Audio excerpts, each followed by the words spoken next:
नमस्कार, स्वागत है आप सभी का। मैं हूं आपके साथ शापनी पटनायक। बुलेटिन की शुरुआत करेंगे। कांग्रेस नेता राहुल गांधी की संसद सदस्यता बहाली पर कांग्रेस जनों में खुशी की लहर देखने को मिली। अपनी खुशी का इजहार कार्यकर्ताओं प्रवक्ताओं ने आतिशबाजी के साथ किया।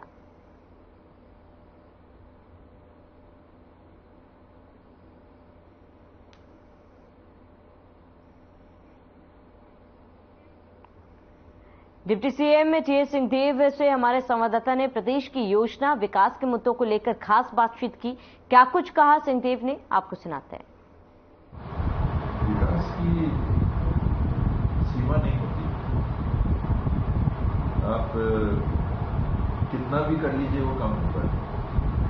सबसे विकसित दुनिया का कोई शहर होगा या कस्बा होगा या जगह होगी, वो भी विकास की ओर बढ़ता जा रहा है। आप अमेरिका में जाइएगा, वहां पर देखिएगा तो वहां कोई ठहरता नहीं विकास। तो विकास चाहे सरगुजा का हो, चाहे जयपुर का हो, चाहे छत्तीसगढ़ का हो, इसमें कोई सीमा नहीं है कि क्या करना है क्या नहीं करना है, बेहतर करते जाना है। सुविधाएं और संसाधनों का जो मॉडल राजपुर बिलासपुर के लिए ठीक है, क्या हमारे क्षेत्र के लिए भी सही हो सकता है? संसाधन ही उतने नहीं होते। आप मैंने अमेरिका की बात शुरू में की, तो अमेरिका के हर कस्बा एक जैसा है क्या? न्यूयॉर्क है, न्यूयॉर्क में मैनहट्टन है, अन्य बड़े वहां के शहर होंगे, सब एक जैसे। वहां भी ग्रामीण क्षेत्र है, वहां भी ग्रामीण क्षेत्र की तुलना बड़े शहरों से करिएगा तो बहुत अंतर होता है। हर संसाधन में, लोगों की उपस्थिति में, वहां की बिल्डिंग के स्वरूप में बहुत ज्यादा अंतर होता है। एक जैसा कहीं भी कभी भी हो ही नहीं सकता। कहीं दुनिया में कहीं भी एक जैसा नहीं हो सकता। उसको नहीं देखना चाहिए। अपनी जो परिस्थिति है उसको कैसे हम बेहतर कर सकते हैं।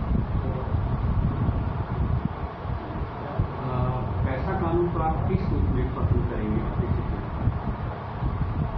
कानून तो 1990 के दशक से है, उसके नियम अभी हाल में बने हैं, वो लागू होने चाहिए और उसके अनुरूप पंचायती राज व्यवस्था बननी चाहिए, पंचायतों की व्यवस्था बननी चाहिए। पंचायती राज की एक बुनियादी कड़ी है जिसमें ग्राम पंचायत जो है वो ग्राम सभा की ओर उत्तरदायी अपना होगा और समय के साथ इसको डेवलप करना पड़ेगा। सरपंच कहेंगे हम किसी को जवाबदारी नहीं देंगे, हमको पब्लिक ने चुना है, हम ग्राम सभा को क्यों अपने जाके रिपोर्ट दें, हम क्यों ग्राम सभा से परमिशन दें। जहां पैसा नियम लागू है वहां पंचायत में भी जो सरपंच चुन के आते हैं वो आदिवासी समाज के ही हो सकते हैं। तो ये जो एक द्वंद्व की स्थिति भी हो सकती है, ये मेरा खेत, ये मेरा खेत, तो उससे बच के सकारात्मक रूप में जो परिकल्पना है कि वही मतदाता जो सरपंच को चुनते हैं वही समूह ग्राम सभा की और समस्त ग्राम सभा में जो निर्णय होंगे उसके आधार पर पंचायतें भी चलेंगी। इसको वहां तक ले जाना ये समय भी लगेगा, जिम्मेदारी भी लगेगी और जागरूकता भी लगेगी। हर गांव में पंचायतों को भी ये समझना होगा समय के साथ कि हमको जवाबदेही हमारी ग्राम सभा की, ग्राम सभा को रिपोर्ट करना, ग्राम सभा से बजट बनाना, ग्राम सभा से जो निर्णय होंगे उनको भी लागू करना। और अंतर अभी जिस बात का है कि जमीन को लेके जो मुद्दे आते हैं उसमें अभी जो शब्द का इस्तेमाल होता है वो परामर्श का है, सहमति का नहीं।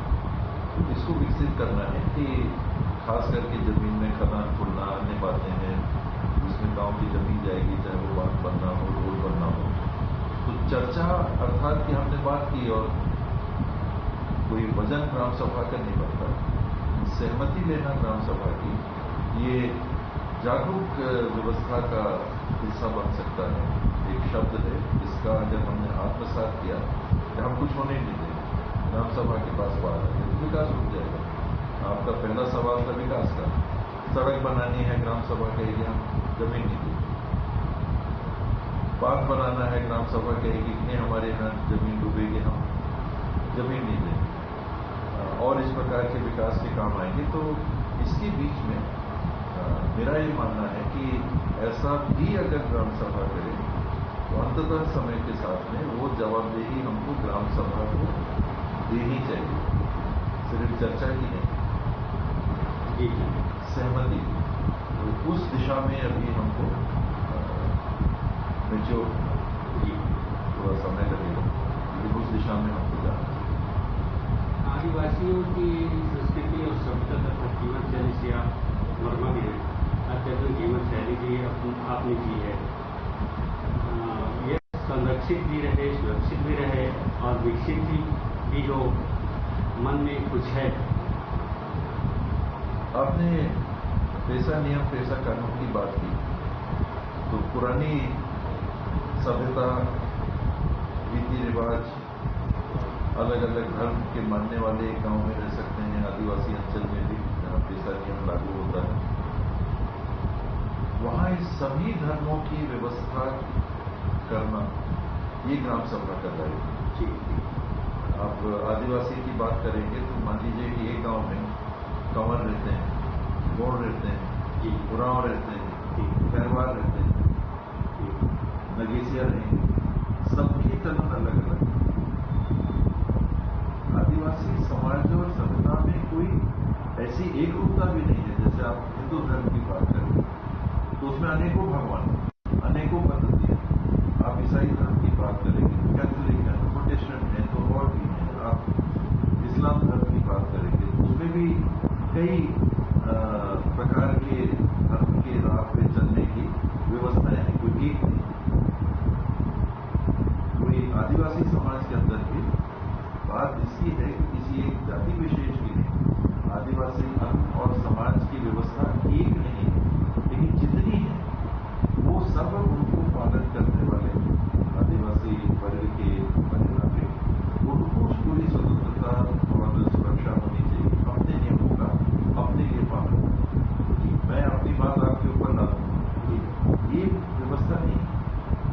आदिवासी समाज के अंदर भी अलग अलग मान्यताएं।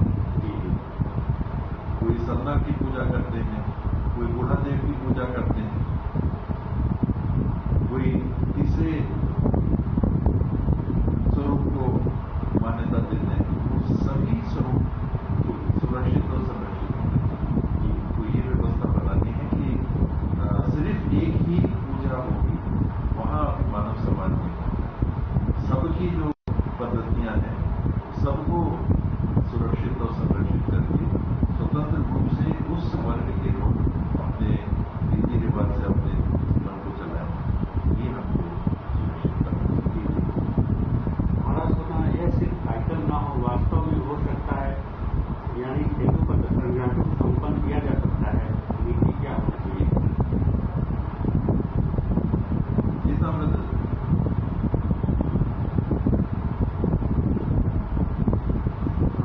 हमारा सुना यह सिर्फ टाइटल ना हो, वास्तव में हो सकता है, यानी हिंदू पद संग्रह को संपन्न किया जा सकता है। नीति क्या होनी चाहिए? तेंदुपत्ता से बीड़ी, तेंदुपत्ता का उपयोग जो भी देखा जा रहा है बीड़ी बनाने में होता है। बीड़ी हम ये देखते हैं कि वो वर्ग अमूमन उसका सेवन करता है जो आपने कुछ कहा। तेंदुपत्ता से पूरा हमको जीवन आधारित कर देना कि पूरी अर्थव्यवस्था समाज की तेंदुपत्ते के ऊपर, जहां तेंदुपत्ता होता है तो हर जगह तेंदुपत्ता होता है, तो जिन क्षेत्रों में तेंदुपत्ता होता है उसमें उतनी ही कीमत दी जा सकती है तेंदुपत्ते की, जितने में तेंदुपत्ता को बढ़े हुए दर पे अगर बेचा जाए तो बीड़ी खरीदने वाले को पोसाए कि हम उसकी पत्ते की बीड़ी खरीद सकते। तो ये एक संतुलन रहता है। उसमें पहले मान लीजिए चिरौंजी इत्यादि का बात आता है तो नमक में कहते थे लोग कि अदला बदली कर लिया जाता था और बहुत नुकसान होता था लोगों को। उसकी चिरौंजी या वनोपज की जो कीमत होती थी उसको एक्सचेंज में, बार्टर में जो पुराना सिस्टम था कि हम नमक में दे दिया तो 1 रुपए का नमक और 10 रुपए का तेंदुपत्ता, 10 रुपए को नहीं तेंदुपत्ता, 1 रुपए बराबर बिक जाता था। उसमें आज आपको तेंदुपत्ता की कीमत मिल रही है, नमक के आप उतने में संतुष्ट होकर ले लेते, उसकी तुलना करिएगा बहुत कम मिलता है। तो वहां से आपने बढ़ा के व्यवस्था को लाया कि आज छत्तीसगढ़ में पूरे देश में जितना नहीं मिल रहा है उसमें 4,000 रुपये मानी पूरा उसकी कीमत मिल रही है। 1,000 गड्डी तेंदुपत्ता की 50 पत्ते की अगर आप लाते हो आपको 4,000 मिल रहा है। अब आप कहिए कि 20,000 दे दीजिए,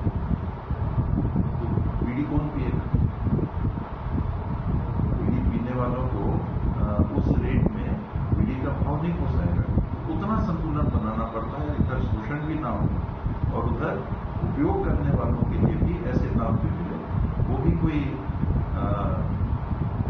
बड़े महलों में रहने वाले या बहुत संपन्न व्यक्ति हों, वो उसका सेवन नहीं करते, उसके बीच में रास्ता निकलता है। और अभी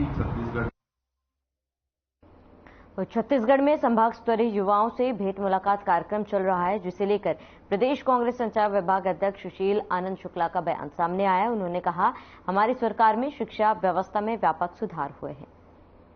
बनने के बाद शिक्षा का विस्तार हुआ। हमारी सरकार बनने के बाद 6 नए मेडिकल कॉलेज खुले। हमारी सरकार बनने के बाद में 2 नई यूनिवर्सिटियाँ खुली। हमारी सरकार बनने के बाद शिक्षा के क्षेत्र में लगातार काम किए जा रहे हैं।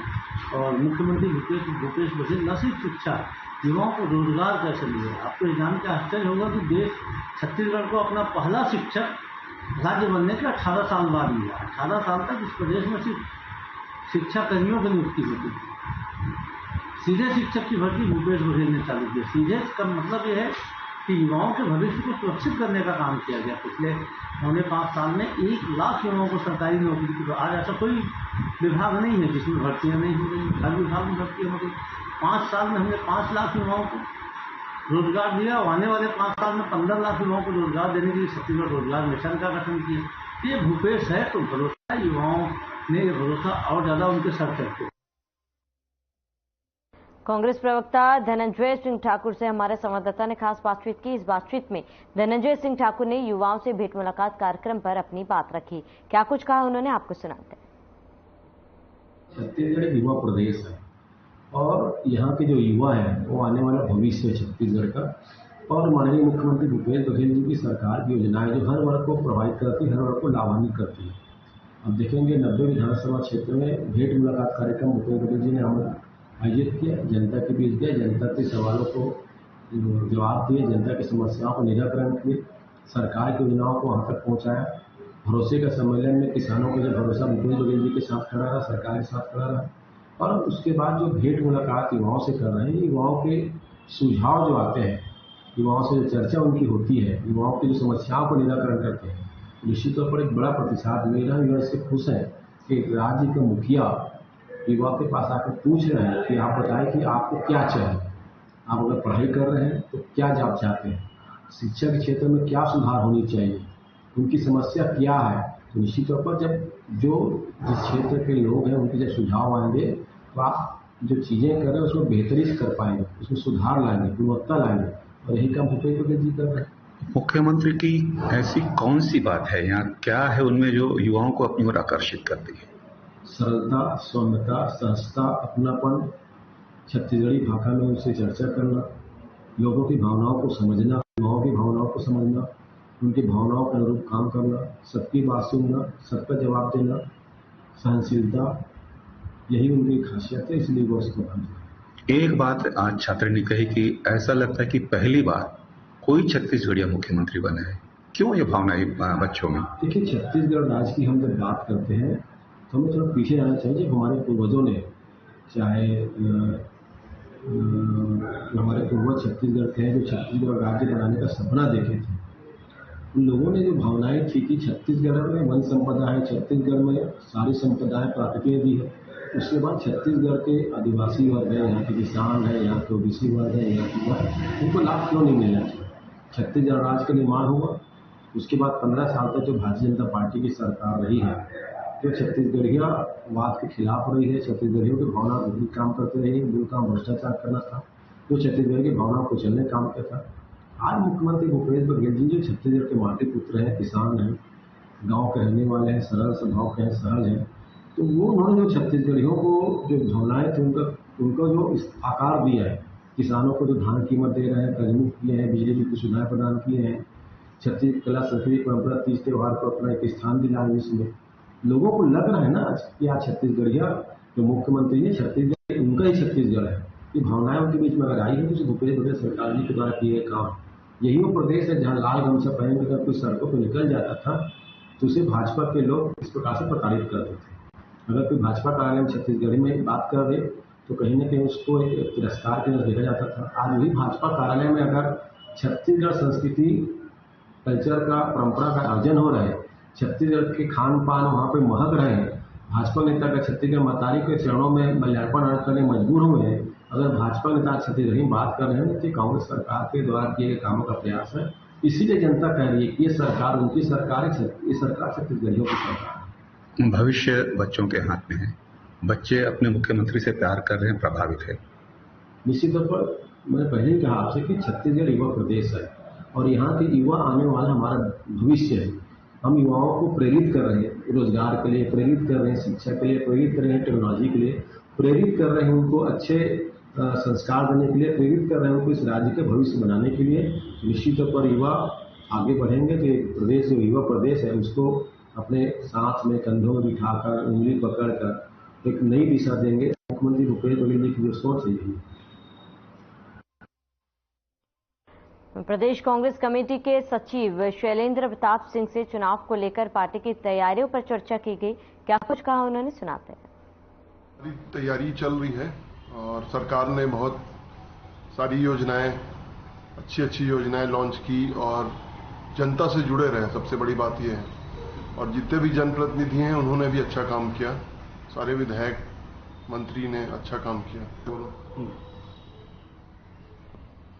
निश्चित रूप से कांग्रेस इस बार फिर से रिपीट होगी, ऐसा हमें पूर्ण विश्वास है, क्योंकि सरकार ने बहुत सारी अच्छी योजनाएं दी हैं जनता को। चाहे हम कर्ज माफी योजना की बात करें, चाहे राजीव युवा मितान क्लब के गठन की बात करें, चाहे बेरोजगार भत्ता की बात करें, चाहे स्वास्थ्य संबंधी, आज अगर आप सरकारी अस्पतालों में जाएंगे तो पहले से बहुत बेहतर हो चुका है जो सिस्टम है। तो ऐसी बहुत सारी योजनाएं हैं जो जनता से डायरेक्ट जुड़ा हुआ योजना है। और स्वामी आत्मानंद की अगर बात करें तो उससे बड़ा वो तो मतलब एक पूरे देश के लिए एक सबक हो गया, इतना अच्छा योजना जी। धरातल में कैसे योजना का प्रचार कर रहे हैं? हमारे जो पोलिंग बूथ के लोग हैं उन लोग लग चुके हैं। हमारे जो फ्रंटल ऑर्गेनाइजेशंस हैं, चाहे वो NSY के युवा लोग हैं, चाहे यूथ कांग्रेस के, चाहे महिला कांग्रेस, सब अपने अपने क्षेत्र में सक्रिय हैं और एक अच्छा रिजल्ट हमको मिलेगा।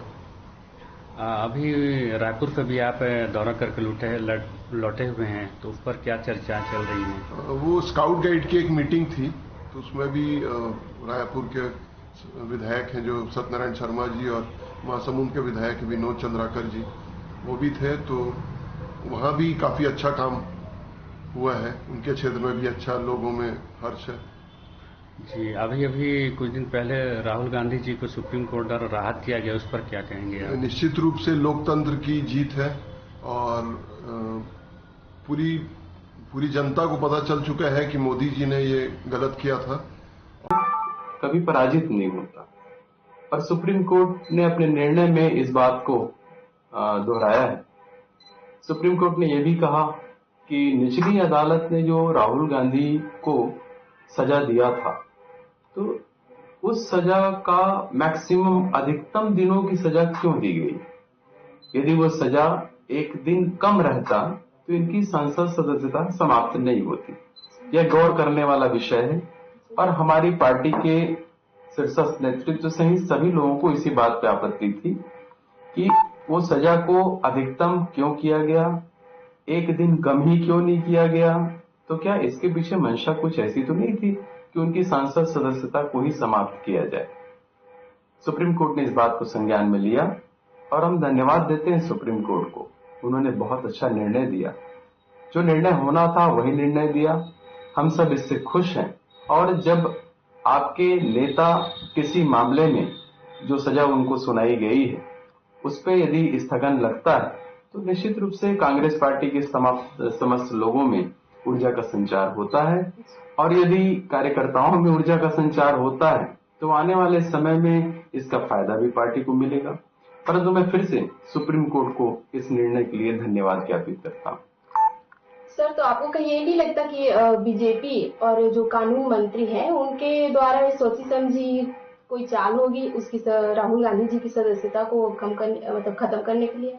बिल्कुल, इसके पहले निचली अदालत का फैसला देखने से ऐसे ही लगता है, परंतु अदालत के फैसले के विरुद्ध में कोई बात करना उचित नहीं है। अदालत का फैसला सर्वमान्य होता है। हमने जो निचली अदालत का फैसला था उसको भी स्वीकार किया था, और कानूनन लोकतंत्र में अधिकार है कि आप निचली अदालत के फैसले को ऊपर की अदालत में सुप्रीम कोर्ट में ले जाके दायर कर सकते हैं। उसी हिसाब से हमने दायर भी किया और ये फैसला हमारे पक्ष में आया है। तो कानून के सम्मान में हम सब हमेशा खड़े हैं, लोकतंत्र के सम्मान में खड़े हैं। इस निर्णय का पुनः मैं स्वागत करता हूँ। बात करें राहुल गांधी की सदस्यता समाप्त करने की, तो 24 घंटे में उनकी सदस्यता समाप्त की जा चुकी थी, लेकिन वापस जिसे सदस्यता देते हैं तो कितने घंटे लग सकते हैं? क्या इसमें भी भाजपा की कुछ रणनीति बनाई होगी? इसी बात को तो पूरे देश को देखना है, इसी बात को पूरे देश को समझना है। हमारी मांग है कि उनकी सदस्यता को 24 घंटे के अंदर में ही, जब लोअर कोर्ट का निर्णय आया, सजा का निर्णय आया, उसके बाद 24 घंटे के अंदर ही उनकी सदस्यता समाप्त कर दी गई। तो क्या सुप्रीम कोर्ट के निर्णय के बाद हमारा केंद्र सरकार के कानून मंत्री या वहां के अध्यक्ष इस बात को ध्यान में रखेंगे कि 24 घंटे में सदस्यता समाप्त की गई, तो क्या वो 24 घंटे में सदस्यता वापस देंगे? ऐसे भी 24 घंटे तो चंद 2-3 घंटे के बाद हो जाना है। मुझे उम्मीद कम लगती है, परंतु हमें उम्मीद में जीना है। हम सुप्रीम कोर्ट के निर्णय का पुनः धन्यवाद देते हैं और इस सरकार से न चाहते हुए भी उम्मीद करते हैं कि जल्द से जल्द राहुल गांधी जी की सदस्यता को बहाल किया जाए। जैसे बात करें राहुल गांधी की सदस्यता समाप्त करने के बाद बीजेपी चाहती थी कि मतलब राहुल गांधी पूर्ण रूप से मतलब कि अपने जो पार्टी के समर्थन में जो काम कर देते वो कहीं न कहीं उनको लॉस होने का मंशा थी।